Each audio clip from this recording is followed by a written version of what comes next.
Bonjour à toi, mon ami qui vient passer un petit moment avec moi pour écouter ce nouveau mot du padré qui, encore une fois, viendra pousser un petit coup de gueule, malgré la belle fête de Pâques qui ponctue ce mois d'avril et les mois qui suivent de ces Alléluia joyeux.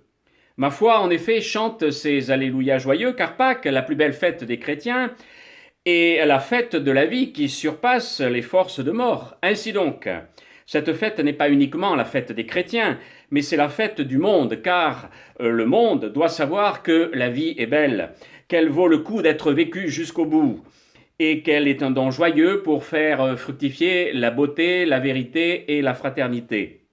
Les chrétiens n'ont pas d'autre mission que d'annoncer cela, à hu et à dia, vaille que vaille, même s'ils sont moqués et rejetés au vu des événements qui semblent contredire ce chant de l'Alléluia. Pas besoin d'une boule de cristal pour voir que le monde ne tourne pas rond. Pas besoin non plus de s'étendre sur les problèmes qui sont à l'extérieur de nos frontières et qui éclatent chaque jour un peu plus dans la violence, la misère, la dictature et bien d'autres choses encore. Ma prière de prêtre ne peut oublier la guerre en Ukraine avec ses milliers de morts d'un côté comme de l'autre et ses familles traumatisées. Je n'oublie pas non plus ce beau pays du Liban que j'aime et que je connais. Je pense aussi à la Terre Sainte que je connais aussi. Je pense également aux divers conflits en Afrique qui ne font pas la une de nos journaux bien pensants. Je pense encore et je prie pour les chrétiens persécutés dans le monde qui sont empêchés de vivre leur foi dans des pays ouvertement athées ou religieusement intolérants. La liste n'est pas exhaustive, hélas. Chez nous en France, nous avons des difficultés qui, bien entendu, ne doivent pas nous voiler la face sur ce qui se passe plus loin, car le monde est un village et nous avons des frères partout sur ce globe. Je ne renonce pas de fêter Pâques, ici d'abord, avant d'avoir la prétention d'universaliser mon Alléluia festif. Ici, chacun de nous a vu que nous sommes dans un moment où il y a beaucoup de choses qui ne vont pas bien. La France est dans une période économique, sociale et sociétale à la dérive. Les crises sont multiples. Elles nous déstabilisent au point de nous enfermer sur nos certitudes très individualistes, les seules qui semblent tenir debout sur un chemin vaseux où tout bascule.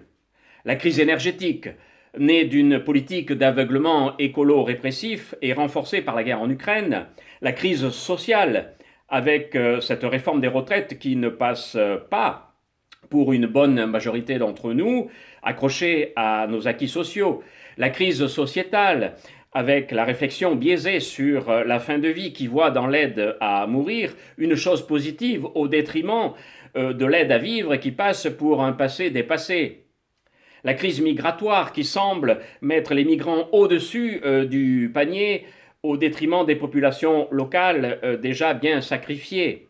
La crise économique avec des faillites d'artisans, de PME et de TPE qui ne peuvent payer les factures d'énergie ou qui n'ont plus de clients en raison de l'augmentation forcée de leurs services et de leurs prix. La crise inflationniste qui rend nos porte-monnaies trop misérables pour faire des courses quotidiennes et se nourrir correctement. La crise financière internationale qui rejaillit sur notre déficit commercial abyssal, atteignant en 2022 le chiffre de 159 milliards. La crise politique qui montre l'immaturité évidente de certains édiles qui se croient tout permis parce qu'ils ont été élus. La crise culturelle où il devient dangereux de ne pas penser comme le microcosme journalistique des chaînes publiques soutenues par la bien-pensance régnante. La crise de confiance dans les institutions lorsque l'on voit que seulement la moitié des électeurs se déplacent pour affirmer leur choix. La crise démocratique qui en est la conséquence et qui laisse libre cours aux idéologies destructrices des institutions et de l'histoire du pays. La crise religieuse, où d'une part les églises vieillissantes se vident au point qu'il conviendrait pour certains de détruire les monuments, et d'autre part l'affirmation toujours plus visible de revendications venant d'une conception politique de l'islam. La crise identitaire, dite aussi crise de souveraineté, où la France n'est plus que l'ombre d'elle-même, bouffée par une Union européenne qui dicte les règles, au point que nous n'ayons d'autre choix que d'obéir à des technocrates bien loin des réalités concrètes des habitants. La crise des services publics, où ceux-ci ne sont plus qu'une jolie idée. La crise scolaire, où l'école, devenant le lieu de l'illettrisme, n'est plus l'endroit où l'on apprend à vivre ensemble, en apprenant les bienfaits du savoir. La crise agricole, qui pousse à sacrifier notre richesse paysanne au profit de grands groupes internationaux qui ne vivent que pour leur profit.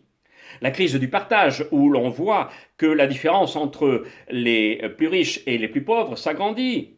Il faut savoir que 1% de la population mondiale concentre 63% des richesses produites. La crise écologique, qui pousse à la violence des idées au lieu de l'argumentation raisonnée et d'une discussion responsable. La crise morale, avec la perte des repères éthiques sur bon nombre de sujets qui sont érigés en droits intouchables au point de briser tout débat. La crise des minorités qui mettent en œuvre une tyrannie pour se faire entendre et évoquer la supériorité de l'intérêt particulier au détriment de l'intérêt général. Bref, voilà une liste non exhaustive de ce que nous vivons aujourd'hui, qui peut se réduire à une seule crise, la crise de sens. C'est dans ce contexte que nous ne devons pas renoncer à chanter l'Alléluia de la vie, puisque cet Alléluia donne le sens de la vie. Si en tant que chrétiens, nous perdons confiance en celui qui peut nous guider comme la lumière dans les ténèbres, le Christ, nous sommes dans l'erreur. Et cette erreur envahit tout notre espace, y compris l'espace de ceux qui vivent avec nous et pour lesquels nous avons la responsabilité d'être une balise de lumière qui ne doit jamais renoncer à éclairer tout en se laissant éclairer elle-même. J'ai foi en Dieu et c'est pourquoi j'ai foi en l'homme. J'ai donc foi en ce chant de l'Alléluia que je ne vais pas laisser mourir dans le tiroir de mon égoïsme parce que je suis déçu du monde dans lequel je vis.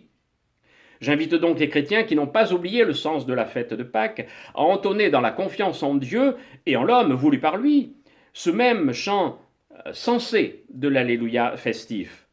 Ensemble, nous serons plus forts qu'isolés. Ne rajoutons pas la crise de la peur la peur de notre foi, ne rajoutons pas la crise de la peur de vivre notre foi, à ces crises qui existent déjà et qui semblent briser l'espérance.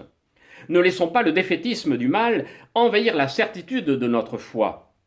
Bonne fête de Pâques à nous tous, à tous les habitants de notre beau pays de France, aux chrétiens du monde entier qui n'ont pas renoncé à leur foi malgré les difficultés. Et bonne fête de Pâques au monde, en particulier à tous nos frères qui ne connaissent plus la joie de l'amour, de la fraternité et de la paix. Alléluia. Amen.